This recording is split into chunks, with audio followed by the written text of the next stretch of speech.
Hello, everyone, and welcome to the ACEDS Live at ILTAON. This is a series of interviews we are doing on LinkedIn Live with leaders in eDiscovery and legal technology. And today we are joined by our good friend Doug Ostrin, an industry veteran and editor at eDiscovery Today. Doug, thanks for joining us today. Hey, Mike, thanks for having me. Looking forward to getting into it. Sure. First off, how are you doing? How are you holding up amidst these odd new times we are forced to work in? They are odd times indeed, and certainly I think first and foremost is, do you have your health and does your family have your health? And we are blessed on that front. So thankfully we're good there. Everything else is short term, and you deal with kind of the challenges of the year as they've been unfolded. I guess I would ask the same to you, Mike. How are you and your family doing? We're doing fine. Just holed up at home. Our team is remote anyway, so we're all kind of working at home across the organization here. And it's just me and the wife here at the house, so we haven't gotten ourselves in too much trouble yet. We still like each other. Well, that's good. That's good. That's kind of important. We managed to continue to like each other as well, even though our kids, I think, are getting a little sick of us. Yeah, no, I get it. All right, listen, everybody wants to know, you are a prolific blogger. For as long as I can remember, you recently launched eDiscovery Today, your own blog. Tell the audience, Doug, how the heck do you get inspired enough to write 2 or 3 blog posts a day on eDiscovery Today? Well, the line I always start with is I'm either committed or I ought to be. Because I think, I'm not sure. It's kind of one of those deals where it's just something I love doing, and I love reading about the topic, about the technology, about the trends, about the best practices. And the more I read, the more ideas I get about things to write about. So, whether it's reading the weekly summary that George does on your site, or reading different providers' blog posts, or legal tech news, or what have you. I just enjoy reading and learning about stuff, and it gives me ideas about things to talk about. And I see something, I just go, hey, I'm going to file this away, and if I can't think of anything else to cover, I'll go to that. So that's before you know it, you come up with several ideas a week, and you've got yourself some blog posts. I was going to ask you about your process, but I didn't want to dip into any trade secrets or anything.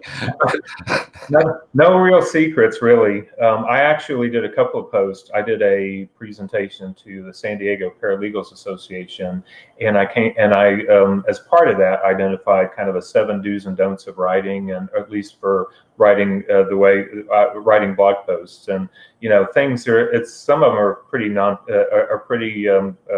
basic. It's keep it short and sweet. Just continue to read, because that's going to generate ideas, stuff like that. Don't make it too long. People don't have a lot of time. Make it, just keep it manageable. And if I have a topic that takes a while to cover, I'll split it up into multiple posts and make it a series. So that also gives me more posts as well.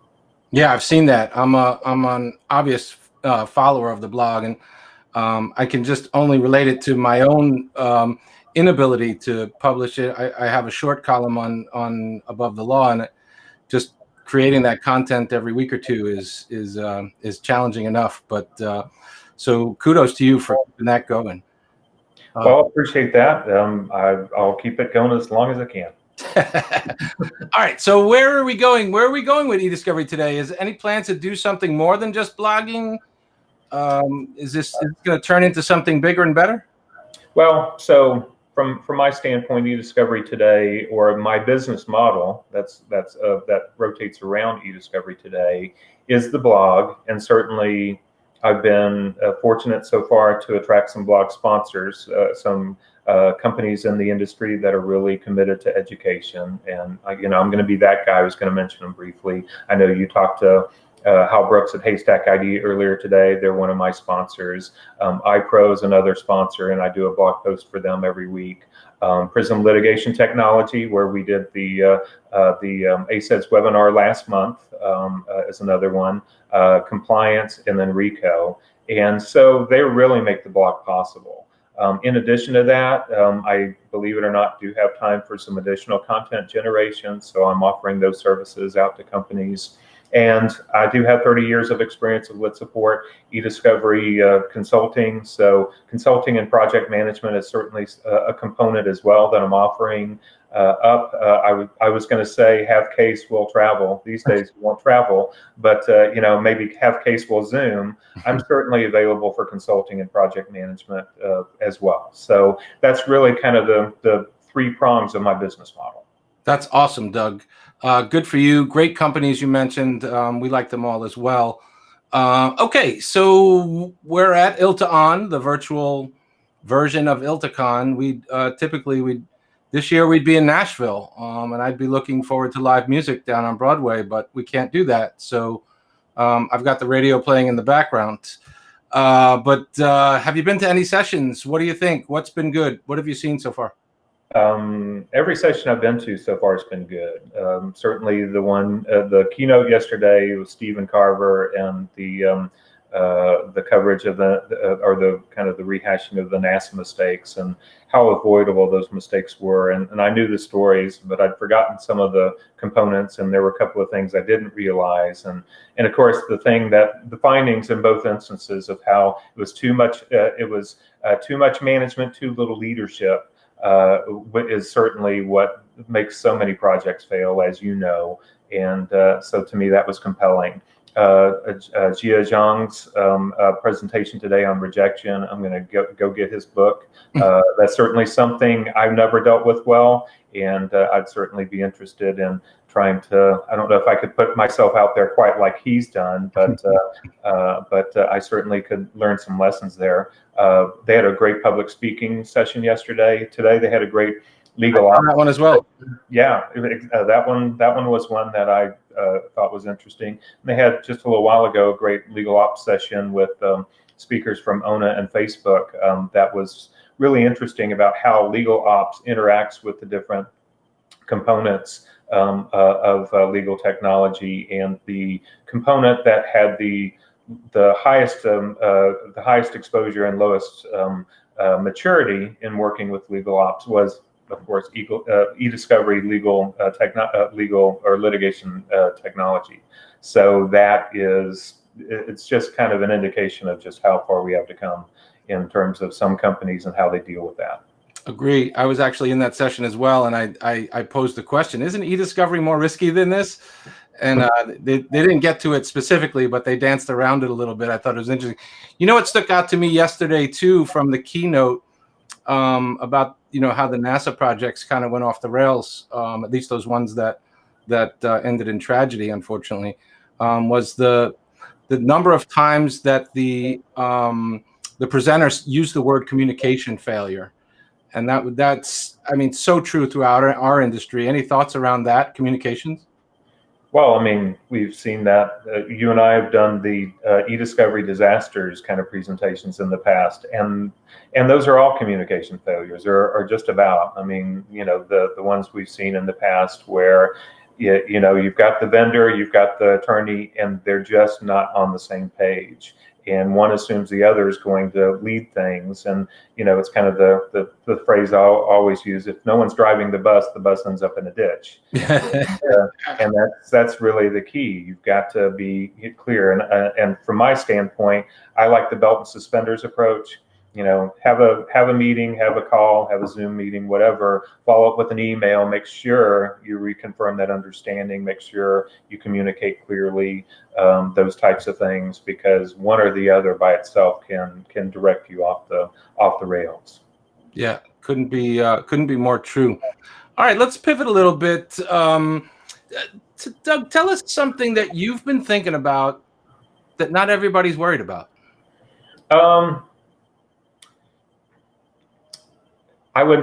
I certainly would say some people, I think, have thought of this, but one of the things that I've certainly thought of, and we see so many different new sources to deal with in eDiscovery today.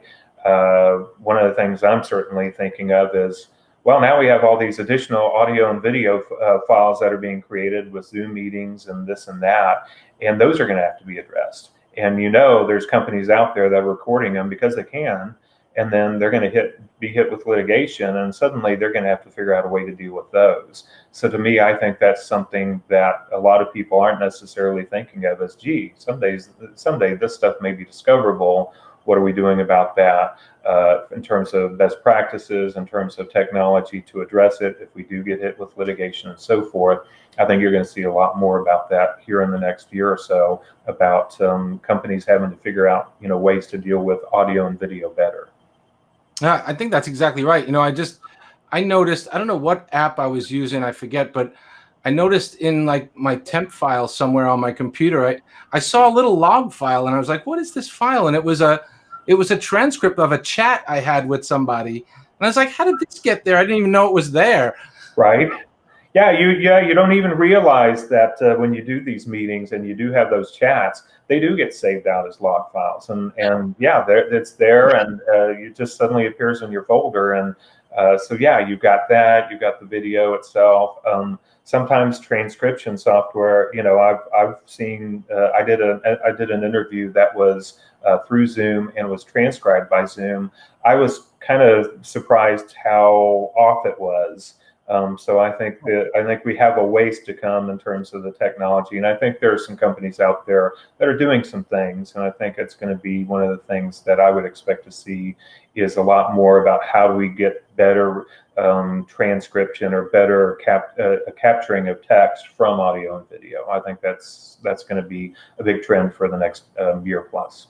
Yeah, it's funny because I was always of the opinion that those kind of transcription softwares, they work much better when you're right there in person, but something about having 2 or 3 or a dozen parties over a Zoom call, it doesn't do such a good job. No, it doesn't. Yeah, you're talking over each other, and yeah. For years I've done, and I know I did some with you, thought leader interviews at Legal Tech, and you're doing it wherever you can find a spot, and it's not loud and noisy, and then you'd expect a transcription software program to pick that up afterwards. It's a real challenge. So yeah, there's a lot of things. We have a ways to go to really kind of get our arms around the audio video challenge, and I think it's going to become a much bigger challenge as a result of having our devices here and all the Zoom meetings we're doing.